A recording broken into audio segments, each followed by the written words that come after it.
Hello everyone. My name is Anil Sharma and I welcome you all to our YouTube channel. तो 11th standard का आज का हमारा video lecture होगा। एक कॉन्सेप्ट चैप्टर 1 का बात किया, law of reciprocal proportion and law of Gibbs law of poly. वो मैं नेक्स्ट कल या परसों उसका वीडियो अपलोड कर दूंगा। और एक और चीज, 11th में स्ट्रक्चर ऑफ एटम के साथ एक और वीडियो लेक्चर 2 दिन के बाद अपलोड होगा। 2-3 दिन कंटिन्यू वो अपलोड करूंगा एनसीईआरटी के सॉल्यूशंस। 11th स्टैंडर्ड में एनसीईआरटी एक्सरसाइज जो दी है ना, उसका पूरा डिटेल सॉल्यूशन मैं आपको वीडियो बना के दे दूंगा। ठीक है, तो पूरा चैप्टर 1 खत्म हो जाएगा। चैप्टर 2 हम लोग स्टार्ट कर रहे हैं।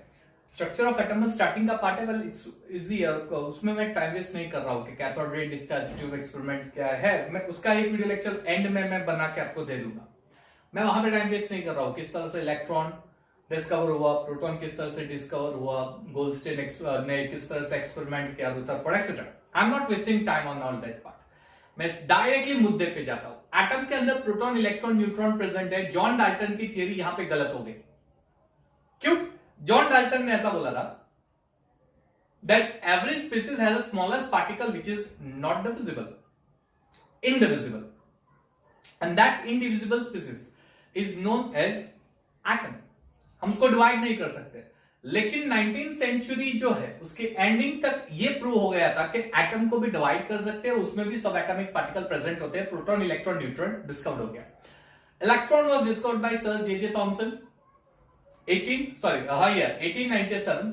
Proton was discovered by E Goldstein. Actually Goldstein ने उसका पूरा बेस मॉडल बना के रेडी कर दिया था। आप अगर सर्च करोगे नेट पे से तो सर्च इंजन में आपको कोई और नेम दिखाई देगा, रुदरफोर्ड और थॉमसन व्हाटएवर, लेकिन उसका जो पूरा बेस है एक्चुअली ई गोल्डस्टीन है। अगर आपको कॉम्पिटिटिव एग्जाम में भी क्वेश्चन आए तो ई गोल्डस्टीन ही आंसर, एग्जैक्ट आंसर है प्रोटॉन के लिए। और न्यूट्रॉन आया था, रिचर्ड चैडविक ने डिस्कवर किया था 1932 में।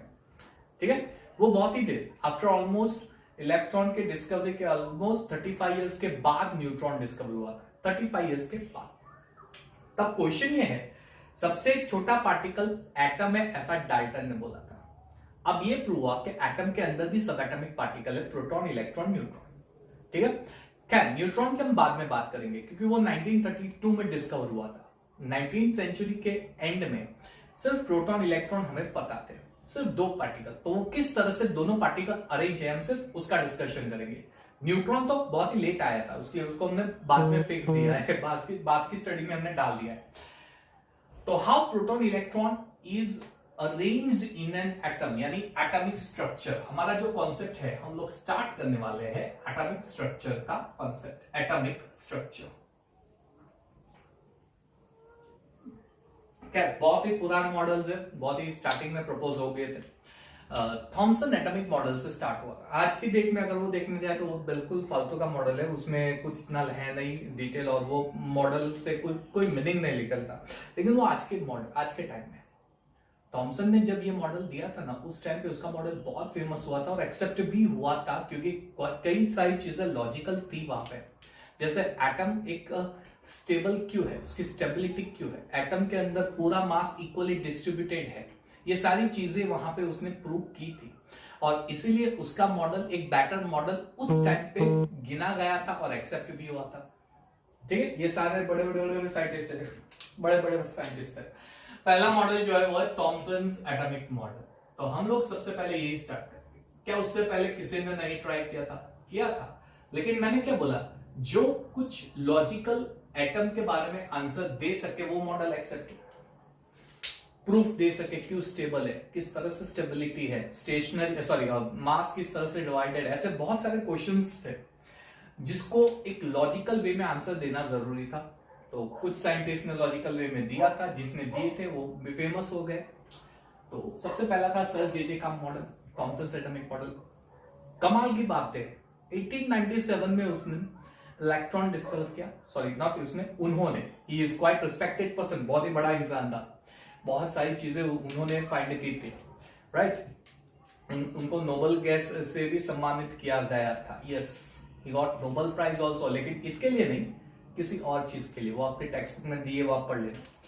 तो बहुत ही बड़े इंसान थे, बहुत ही उनकी सोच बहुत ही बेटर थी। उस टाइम पे उन्होंने एक दिमाग लगाया कि एटम के अंदर इलेक्ट्रॉन किस तरह से प्रेजेंट होता है। तो उन्होंने क्या बोला, एटम जो होता है ना वो एक पूरा स्फीयरिकल शेप में है, ठीक है। ही एज्यूम दैट एक एटम जो होता है ना पूरा स्फीयरिकल शेप होता है। Atom is a spherical shape. उस टाइम पे ही सजेस्टेड दिस थिंग, लेकिन उसने एक और चीज उसमें डाली कि ये जो स्फीयरिकल शेप होता है पॉजिटिवली चार्ज होता है, यानी एटम जो है ना it is a positively charge spherical shape. Positively charge का मतलब क्या है, तो पूरे एटम में ये पॉजिटिव चार्ज डिस्ट्रीब्यूट हुआ है। Positive charge is distributed in through out the atom. So what about electron? Electron का क्या है, तो उसने एक और चीज ऐड करी कि electrons are embedded inside the positively charged proton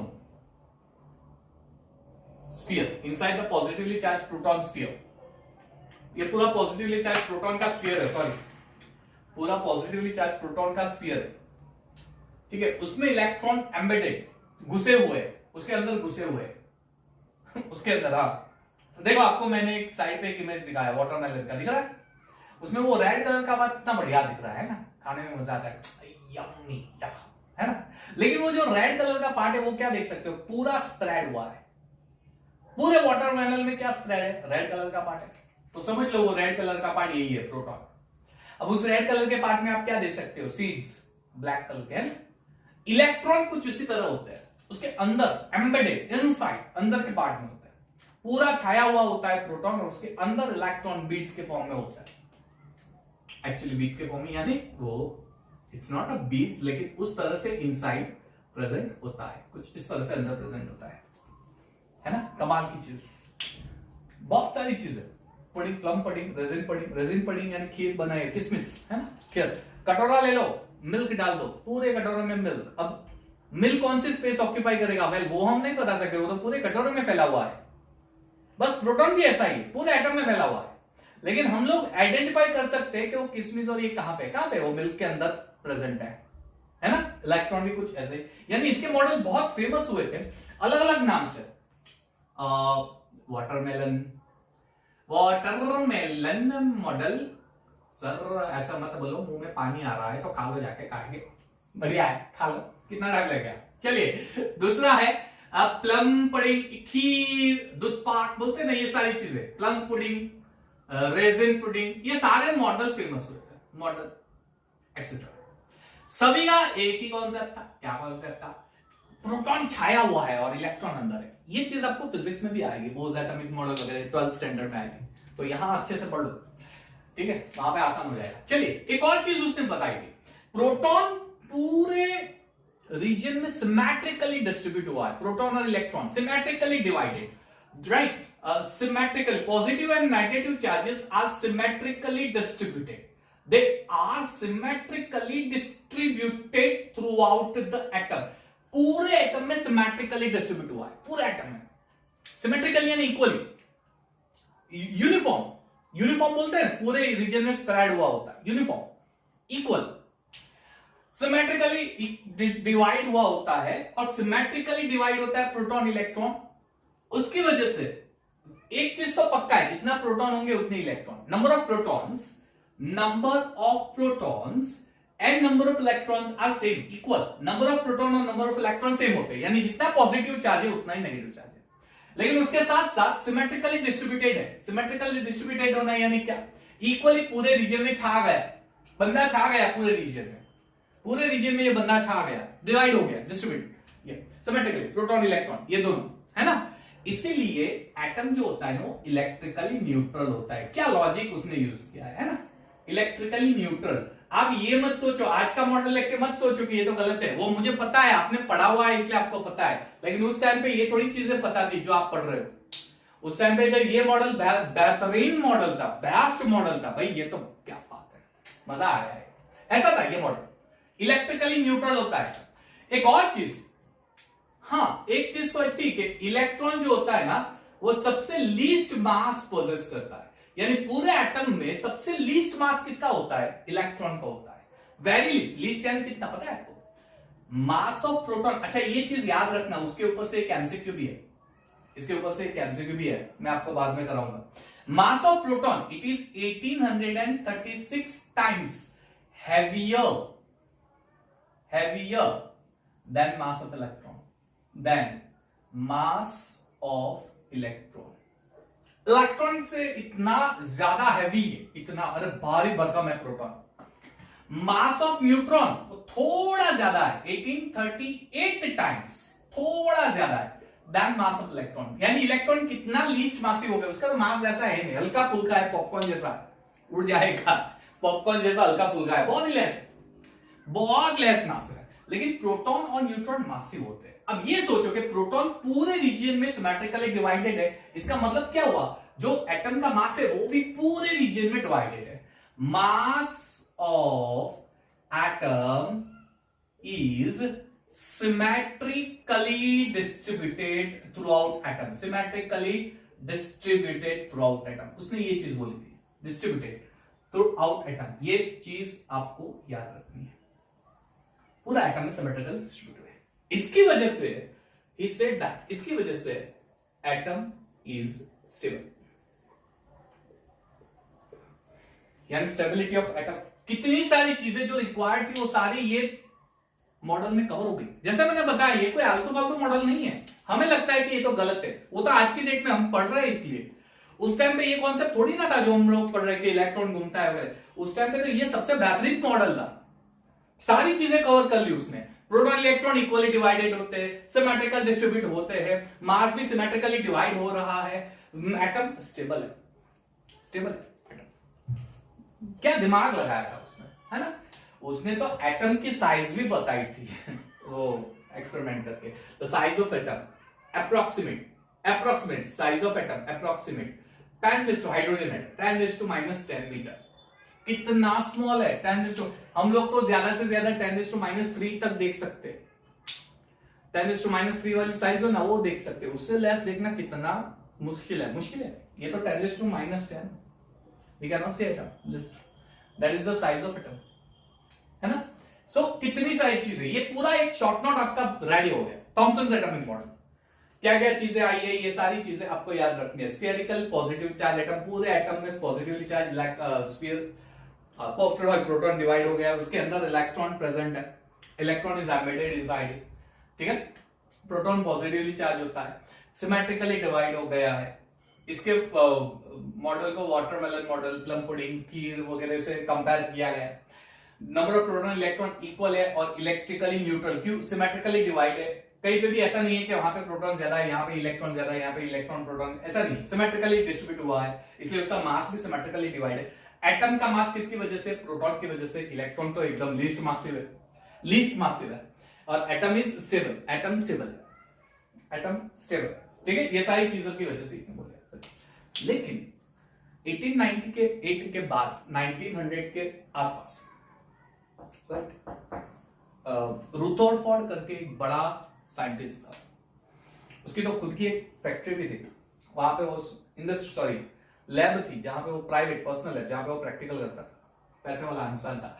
उसने एक प्रैक्टिकल किया, alpha ray scattering practical, alpha ray scattering practical, ठीक है। अल्फा रे स्कैटरिंग प्रैक्टिकल क्या था?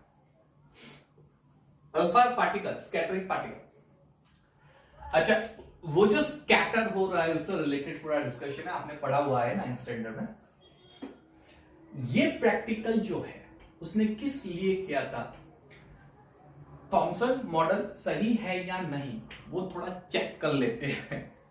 एक्चुअली चेक नहीं, लेकिन वो अंदाज से उसको क्या होता है पता है, कई बार कई चीजें होती है कि कोई इंसिडेंटली सामने आ जाती है और वो डिस्कवर हो जाता है या फाइंड हो जाता है ना? बहुत सारी चीजें ऐसे, जैसे एप्पल है वो नीचे गिर गया और फाइंड हुआ, वो कोइंसिडेंस था। यहां पे भी जब अल्फा पार्टिकल का एक्सपेरिमेंट कर रहे थे तो कोइंसिडेंटली उनके सामने एक ऑब्जर्वेशन अलग सा आया और उन्होंने बताया कि ये मॉडल गलत है, फेलियर तो फेलियर ड्रॉबैक क्या है? He was unable to explain the alpha ray scattering practical. Thomson's model, Thomson's atomic model was unable to explain a very famous gold foil experiment. बहुत फेमस था gold foil experiment. He was unable to explain this gold foil experiment. वो explain कर ही नहीं पाया. He was unable. Gold foil experiment, ये experiment क्या है? हमें ये एक्सपेरिमेंट सीखना है. अल्फा पार्टिकल क्या है, ये एक्सपेरिमेंट में क्या होता है, किस तरह से ये फेल हो गया, क्यों फेल हो गया, रीजन क्या है. इसका मतलब ये हुआ कि अब थॉमसन्स एटॉमिक मॉडल का यहां पे एंडिंग हो गया. अब नया बंदा आया एटॉमिक मॉडल लेके, रुदरफोर्ड. उसके दो साइंटिस्ट के साथ, क्लियर, मार्सडेन और अंस मार्सडेन उसके साथ, और एक और उसका स्टूडेंट था. दो स्टूडेंट के साथ उसने एक बहुत ही बढ़िया सा प्रैक्टिकल परफॉर्म किया, alpha ray scattering practical.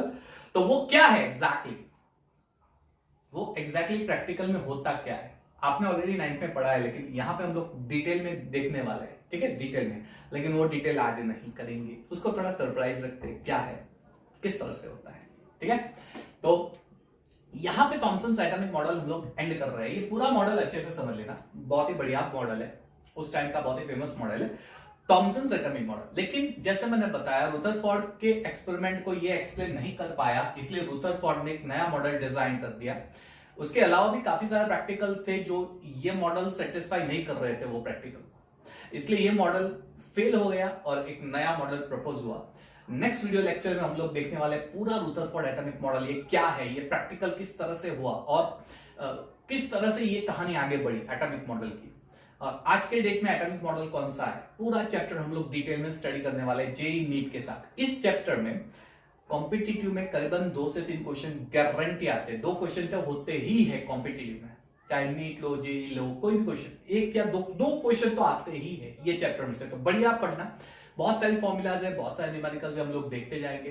Clear, तो बने रहिएगा मेरे साथ और देखते रहिएगा मेरे वीडियो लेक्चर्स, एंजॉय करते रहिएगा. Yes of course, stay safe, stay home, कहीं पे मत जाइएगा, घर पे बैठ के पढ़ाई कीजिएगा till next guidelines comes. Okay, and आपको बढ़िया बढ़िया वीडियो लेक्चर्स केमिस्ट्री के प्रोवाइड करते रहूंगा. Okay, so thank you everyone and have a nice day.